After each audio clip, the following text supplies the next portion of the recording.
Insecurity, inadequate and low potency seeds, lack of storage and processing facilities, and the technical know-how are major challenges bedeviling the agricultural sector in Nigeria. With these challenges staring farmers in the face on a daily basis, stakeholders on the plateau believe that if nothing is done to tackle the menace, food insecurity, among others, will continuously be a challenge to the entire nation. News Center's Chizoba Anionwe in Jos, the Plateau State capital, tells more in this report. Many people in Plateau State are into farming. With the expansive arable land and good weather the state is blessed with, churning out quality farm yields all year, it would be a surprise if there were not. Sadly, the effects of climate change and poor agricultural practices have made it challenging for them to continue to record bumper harvests. It is World Food Day, and these stakeholders are gathered here under the auspices of the Norwegian Refugee Council to improve agricultural practices among farmers in Plateau State. We also talked about food processing as part of the challenges that we face, because when we harvest from the farms and we're not able to process them, to the shelves and also to individuals as a whole, I don't think that is a feasible way of marketing. One of the things we have identified is that we are not working as a team. And what I mean by working as a team, various stakeholders, for example, the researchers, talking about the farmers, all the various groups that are, they have one business or the other in agriculture, should be brought together and see themselves as a team working together. We have a seed bank. We should have a seed bank here on the plateau. But the question is, how many farmers know that this seed bank is available, and what kind of seedlings do they have stored? And what kind of, are the seedlings improved? Are they GMOs, or are they seeds that have been used over time and are losing their potency? The good news is there are measures that can be put in place to put a smile on the faces of these farmers. But that can help in seed development. So how much is government ready to invest in research? It will go a long way in solving most of these problems. And number two, policy.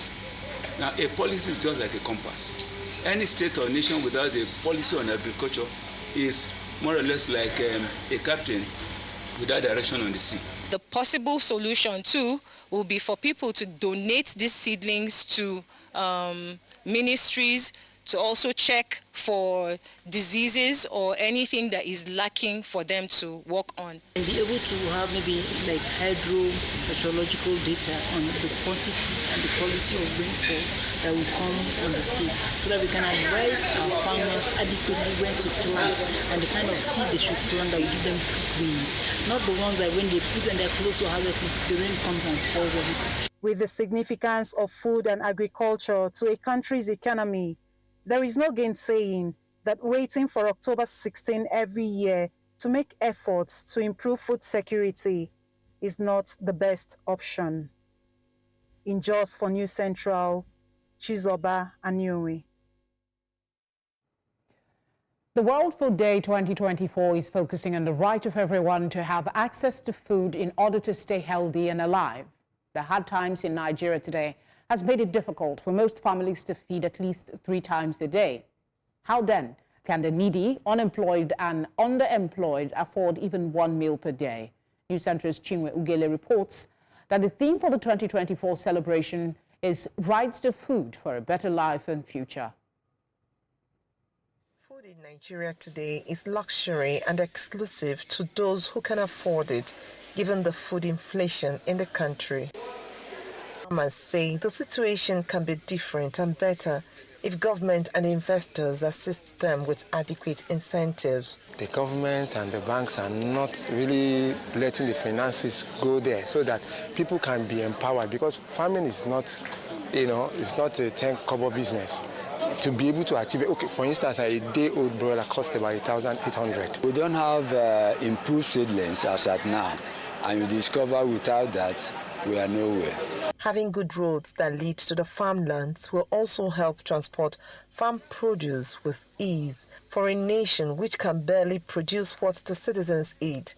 how can it possibly store foods for the future? If we have a crisis, I guarantee you there is no storage. Let's say major flooding, earthquake, and people cannot go and get food. We are in trouble. At an event to mark the 2024 World Food Day in Umuahia, Abia State capital, Governor Alex Oti, represented by the Secretary to the state government, Kenneth Carlo, says efforts are being made by the government to strategically position its agricultural capacity for the future. Very soon, all those estates, agricultural estates, the rubber estates, the palm oil estates, that some of them have gone moribund, they will all come back to life. Commissioner for Agriculture, Cliff Anyeze, says the government is concerned about the citizens, hence the interventions it embarked upon in agriculture. Our interventions are going to be targeted, it's going to be precise, it's going to be planned. And that's what we want to do in the longer term, so that everything we are doing in agriculture will be intentional.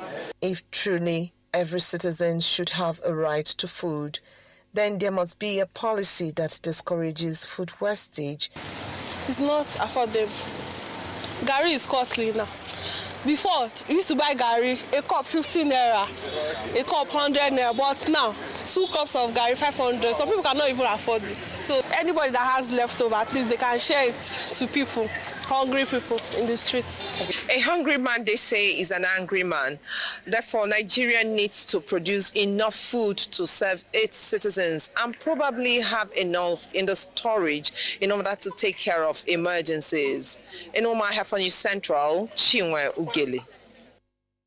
Still ahead, security forces disperse protesting voters in Mozambique. That's after the break. Do stay with us.